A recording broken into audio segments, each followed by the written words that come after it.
Mirëmëngjes nderuar teleshikues, jemi në kohë për të zgjuar këtu në News 24, sot është ditë e martë, data shënon 30 dhjetor 2025, është dita 364 e vitit. Deri në përfundim të këtij viti ka mbetur vetëm një ditë, kjo e sotmja, dhe nesër, dita e 365, 31 dhjetori 2025. Jemi në atmosferë festive, ditë e fundit vitit dhe në pritje të vitit të ri 2026. Dielli sot do të lindë në orën 7:06 minuta, ndërkohë që do të perëndojë në orën 16:20 minuta. Ne do ta nisim si zakonisht me shtypin e ditës për të vijuar më pas në pjesën e dytë me telefonatat. Në pjesën e tretë do të jemi me avokatin Alban Duraj për çdo pyetje që mund të keni, duke qenë se është një periudhë që vinë edhe emigrantët familjar nga jashtë, ndoshta duan të zgjidhin këto problemet me pronat, problemet e ndryshme që mund të kenë, mund të pyesni avokatin Duraj në pjesën e tretë për çdo shqetësim që keni. Ndërkohë që në pjesën e katërt do të jemi me Marcel Rupin. Ndërkohë, thjesht për njoftim, ditën e nesërme do të jemi të hapur vetëm për urime dhe nuk do të kemi ekspert në studio, në mënyrë që të gjithë keni mundësi të uroni familjarët tuaj apo të shprehni një urim publik për të gjithë shqiptarët. Si zakonisht e nisim me shtypin e ditës, fillimisht me gazetën Panorama. Aferat e qeverisë, Partia Demokratike mbyll vitin në shesh, rinis protestat në fillim të 2026-s. Skenari opozita e mbylli dje vitin politik në shesh dhe do të nisë 2026-ën, po me protesta, duke paralajmëruar se i njëjti skenar do të shoqërojë edhe ditët e para të vitit të ri. Në foltoren para kryeministrisë, Sali Berisha u bëri thirrje qytetarëve të dalin nga apatia dhe zhgënjimi, duke theksuar se rruga e vetme është protesta e qëndrueshme dhe se fitoria nuk matet me numra, por me guxim. Sipas tij, bulevardi është sheshi dhe rruga e fitores, ndërsa përmbysja e saj, që e cilëson në regjimin narkoshtetit, do të vijë vetëm përmes mobilizimit të përditshëm qytetar. Në faqen 3 gjeni materialin e plot. Kryeartikulli i Panoramës: Ujësjellësit në menaxhimin e Ballukut, Vlora 5 ditë pa ujë, banorët kërkojnë ndërheqjen e saj, u tenderuan miliona euro. Rama vlonjatëve të mi u kërkojnë ndjes, pajisjet po vinë nga Stambolli, po bëhet çmos për ta mbyllur këtë plagë të hapur. Në faqen 7 materiali i plot.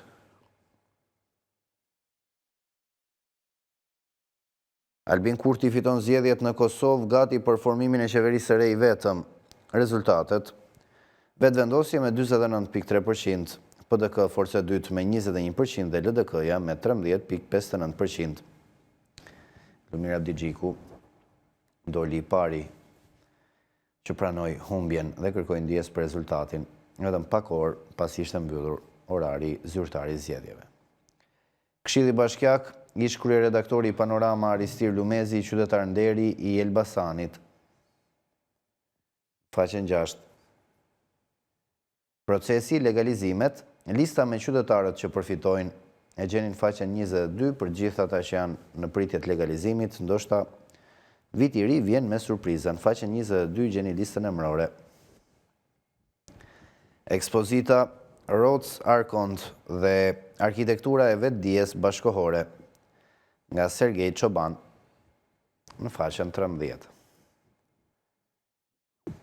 Në kërkim të varreve të fshehta, dëshmit për pushkatimin e Sokol Sokolit dhe Tom Dojës, misteri i vendngroposjes më 1984, një shkrim që vjen nga Bedri Bloshmi në faqen 16.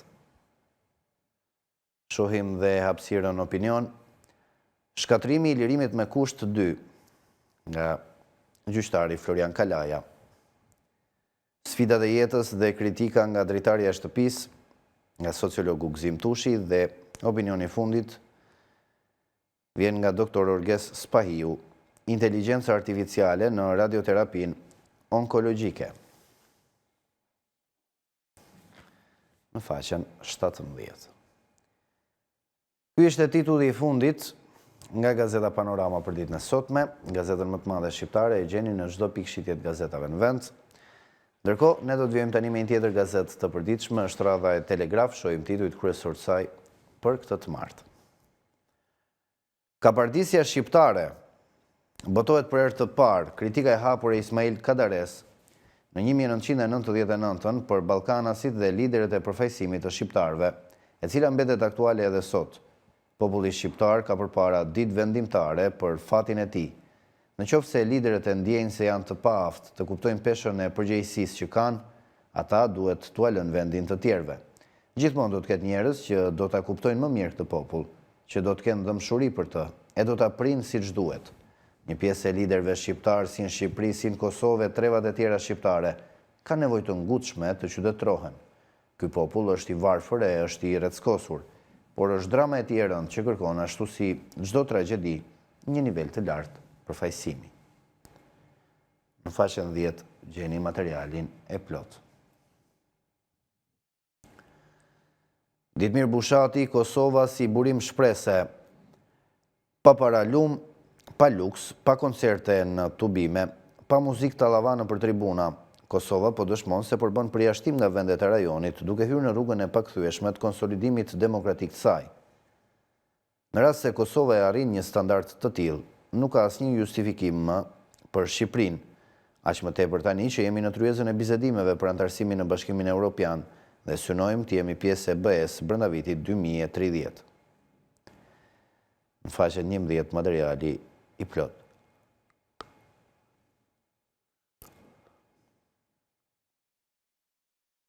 Tituj të tjerë, Dr. Enrico Ceko, ekonomia shqiptare e vitit 2025 në një pikë delikate për familjet shqiptare dhe synimet të drejt vitit 2026. Ministri Andi Salla, në takim me mediat, zbardh projektet e reja për bujqësinë dhe rihapjen e fondeve të IPARD. Ceremonia e betimit, presidenti Begaj me ushtarët e rinj, paqja dhe siguria, vlera që duhen mbrojtur, uniformat nder për krah NATO-s. Speciale nga Angel Musai, reforma në drejtësi, edhe pse e domosdoshme prodhoi ato probleme që ne si media i kishim paralajmëruar, së bashku me Venecian, ku drejtësia nuk duhet vijej në shërbim politikës, krimit dhe korrupsionit. Ai që do ketë pushtetin do të ketë edhe vettingun, thoshte Venecia në paragrafin 98-100 në përgjigje të pyetjeve që Telegrafi dërgoi në vitin 2015. Mali me dosje që përmban peng drejtësinë, rekrutimi i juristëve të rinj, vakancat dhe strategjia e qeverisë për të dalë nga situata. Në brendësi gjeni materialin e plot. Artistët e mëdhenj shqiptar urojnë për vitin e ri 2026. Flasin për Telegraf, Irini Qiriako, Luftar Paja, Ylli Baka, Alida Hisku, Shqipe Zani, Myfarete Laze, Luan Zhegu, Kastriot Tusha. Viti 2026 të ketë sa më shumë gëzime, këngë dhe as pak korrupsion, vrasje dhe varfëri. Shohim dhe hapësirën e fundit, mjeku në familje, ushqimet që mbrojnë zemrën nga goditjet dhe luftojnë tumoret, këshilla për hipertensionin gjatë të ftohtit, anemin dhe rënien e flokëve, cisti i veshkave, shenjat e para dhe trajtimi. Në faqet 16 dhe 17. Këto ishin titujt kryesore dhe nga Gazeta Telegraf. Për këtë të martë, ne do të zhvendosemi tani te një tjetër gazeta e përditshme, është radha e ditës. Shohim titujt kryesor të saj për këtë të martë, 30 dhjetor 2025. Çfarë treguan votimet në Kosovë? Rezultati nuk duket si ngjarje politike, por si gjykim kolektiv. Elektorati nuk ishte delikat. Ai i dërgoi një mesazh të qartë dhe të fuqishëm klasës politike në vend dhe vëzhguesve jashtë Kosovës.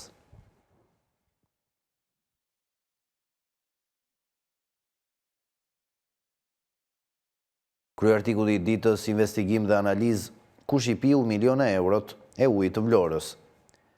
Qyteti pa ujë dhe historia e 18.2 milion eurove me të cilat Bashkim Ulaj, i njohur si oligarku i Berishës, u vadit nga qeveria e Ramës për ujësjellsi në Vlorë e Novosel. I njëjti person ka fituar 3 tendera me fonde limit përkatësisht me vlerat 6.3 milion euro, 3.2 milion euro dhe 8.7 milion euro. Të 3 tenderat në faqen e prokurimeve publike rezultojnë me flamur të kuq.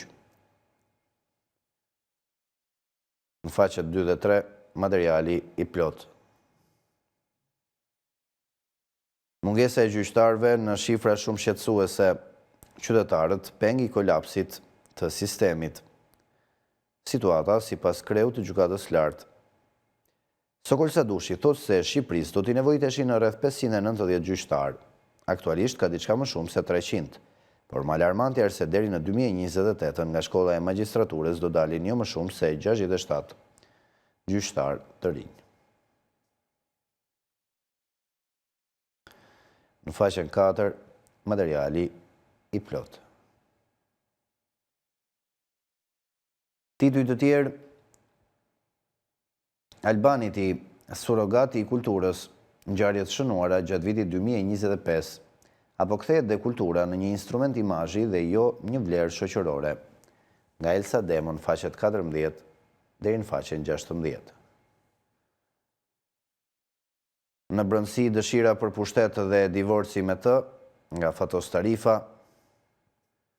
fjalë kujtimi e nderimi për Peter Priftin, nga Emil Lafe. Rubrika e shëndetit ka lidhje përdorimi i biçikletës me jetën seksuale, rrëfimi i mjekut, e dëgjoj këtë frikë nga pacientët gjatë gjithë kohës. Kujdes me fruthin, pasojat janë të rënda. Çfarë shkakton? Në faqet 18 dhe 19. Si ndikon kanella në shëndetin ton, këshilla mbi ushqimin në faqen 21. Këto ishin titujt kryesor të faqes parë të gazetës Dita për ditën e sotme. Ne do të zhvendosim tani te një tjetër gazetë e përditshme, është radha e gazetës Sot, shohim titujt kryesor të saj për ditën e sotme. Altin Dumani ka në dorë fatin e Shkëlzem Berishës. Priten zhvillim e bombë me dosjen e tragjedisë së Gërdecit, gati arrestimi i sy Peshkaqenit. Në faqen 3. Ja dy dëshmitarët e rëndësishëm që do thiren për dëshmuar në SPAK për vrasjet në bulevard. Avokati i familjarëve të viktimave të 21 janarit, Hidayet Beqiri, paralajmëron zhvillime të reja. Ja politikanët që janë në fije të Perit, SPAK gati listën me emrat, kush pritet arrestohet. Spartak Ngjela paralajmëron fundin politik të Sali Berishës. Ja kush e mban në pushtet Edi Ramën dhe si lëvizin fijet në prapasken. Edi Rama në prag largimit, përgjimet që do të dalin janar nxjerrin lakuriq kryeministrin me familjarët e tij të përfshirë në afera. Gjykata kushtetuese detashment politik në duart e korrupsionit Ballukut dhe Edi Ramës si favorizoi Pandeurën me vendimin e saj. Niko Peleshi kundër SPAK refuzon heqjen e imunitetit hajdutes Belinda Balluku. Fut gjykimin e kushtetueses si pengesë për mbledhjen e Këshillit Mandateve, ja skema e pisët e kryetarit të kuvendit.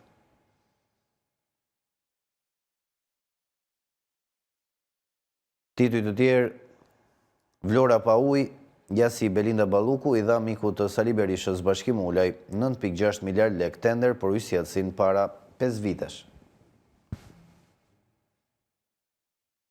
Skandali i mikrokredive, ping-pong me dosjen e Genseikos, kush po amniston guvernatorin e Bankës së Shqipërisë. Berisha Saljani dhëmb për dhëmb, ish deputeti i Godet Kreu në PD-s dhe paralajmëron se do të çojë deri në fund luftën për të pastruar partinë. Kryedemokrati mbyll derën në Selis Blu. Në faqen 10, materiali i plot. Ky është titulli i fundit dhe numri i fundit i gazetës Sot për këtë vit rikthehet në datën 5 janar. Këto ishin titujt kryesor nga gazeta Sot. Ne do të zhvendosemi tani te një tjetër gazetë e përditshme, është radha e përditshme më të madhe sportive në vend, Panorama Sport. Shohim titujt kryesor të saj për ditën e sotme. Kampionat bunker, golat mbeten për jashtim. Analizë statistikore e 18 javëve të luajtura deri tani në kategorinë superiore. Dinamo dominon sulmin dhe Elbasani mbrojtjen. Tirana dhe shkrimi plot vijon në brëndësinë faqet 4 deri në faqen 6. Krye artikulli Panorama Sport, Erblira Bici, pa fanellën e kombëtares, historia ime mund të ishte ndryshe. Nga Gramsci në majën e Europës, rrëfimi special i kampiones, rutina, ëndrat dhe ambicjet. Synoj bisin kontinental me Challenge Cup, gjithmonë jam me këmbë në tokë. Në faqen 15, materiali i plot. Opinion nga Dritan Laci, shifrat e deri tanishme rrëzojnë Tiranën nga elita e futbollit. Demat, Europë dhe superiore, ja Partizani 2025-ës. Kuqe blut, dyshe e pandalshme, Mala dhe Balaj mbajnë vllazni në lojë. Skënderbeu, skuadra që dominon brenda dhe në transferta. Dy versionet e renditjes, luftëtari nuk njeh fitore në shtëpi, ndërsa Kuksi jashtë fushe. Verdhi Jeshilët, Lushnja pa trajner, Bano dhe Kadiu, emrat e lakuar në faqen 12. Kombëtarja Shqipëria në histori 2025 në fakte e shifra. Serie A, fundi i vitit, 5 skuadra në garë për titullin. Intervista Messi, e dua edhe një kupë bote me Argentinën. Angli në shërbim të suksesit, inteligjencë artificiale po ndryshon futbollin. Titulli i fundit vjen nga Gjermania, Musiala varet nga testet, kompani e pret më herët. Në faqen 22, materiali i plot. Këto ishin titujt kryesor nga gazeta më e madhe sportive në vend, Panorama Sport, e gjeni në çdo pikë shitjet gazetave në vend, ndërkohë edhe gazeta Panorama Sport e mbyll këtu për 2025, në rikthehet sërish më 5 janar 2026, kështu që mund të merrni numrin e fundit, numrin e sotëm. I rikthehemi edhe një herë tani gazetës më të madhe shqiptare, gazetës Panorama. Aferat e qeverisë, Partia Demokratike e mbyll viti në shesh, rinis protestat në fillim të 2026-ës. Skenari, opozita e mbylli dje vitin politik në shesh dhe do ta nis 2026-ën, po me protesta duke paralajmëruar se i njëjti skenar do të shoqërojë edhe ditët e para të vitit të ri. Në foltoren para kryeministrisë, Sali Berisha u bëri thirrje qytetarëve që të dalin nga apatia dhe zhgënjimi, duke theksuar se rruga e vetme është protesta e qëndrueshme dhe se fitoria nuk matet me numra, por me guxim. Sipas tij, bulevardi është sheshi dhe rruga e fitores, ndërsa përmbysja e asaj që e cilëson në regjimin e arkushtetit do të vijë vetëm përmes mobilizimit përditshëm qytetar. Faqen 3, materiali i plot. Kryeartikulli i Panoramës, ujësjellësit në menaxhimin e Ballukut, Vlora 5 ditë pa ujë, banorët kërkojnë ndërheqjen e saj, u tenderuan miliona euro. Rama, vlonjatëve të mi u kërkojnë ndjes, pajisjet po vinë nga Stambolli, po bëhet çmos për ta mbyllur këtë plagë të hapur. Detajet i gjeni në faqen 7. Tituj të tjerë, Albin Kurti fiton zgjedhjet në Kosovë, gati për formimin e qeverisë së re i vetëm. Rezultatet, vetëvendosje me 49.3%, PDK forse dytë me 21% dhe LDK me 13.59%. Këshilli Bashkiak, ish kryeredaktori i Panorama, Aristir Lumezi, qytetar nderi i Elbasanit. Procesi legalizimet, lista me qytetarët që përfitojnë, në faqen 22. Ekspozita Roac, Arkont dhe arkitektura e vetdijes bashkëkohore, nga Sergej Çoban, në faqen 13. Në kërkim të vareve të fshehta, dëshmit për pushkatimin e Sokol Sokolit dhe Tom Dojës, misteri i vendngroposjes më 1984, një material mjaft interesant nga Bedri Bloshmi në faqen 16. Shohim dhe hapësirën opinion, gjyqtari Florian Kalaja sjell shkatrimi i lirimit me kusht 2. Sociologu Gzim Tushi shkruan sfidat e jetës dhe kritika nga dritarja e shtëpisë. Dhe opinioni fundit vjen nga doktor Orges Pahiu, inteligjenca artificiale në radioterapin onkologjike. Këto ishin titujt kryesor nga gazeta më e madhe shqiptare, gazeta Panorama, e gjeni në çdo pikë shitjet gazetave në vend. Numri sotëm, kjo e martë, është numri fundit për këtë vit, rikthehet sërish më pas më 5 janar, kështu që mund të merrni, nxitoni për të marrë numrin e ditës sotme. Ne do të shkëputemi tani për një hapësirë të shkurtër publicitare, rikthehemi pas pak me telefonata në studio.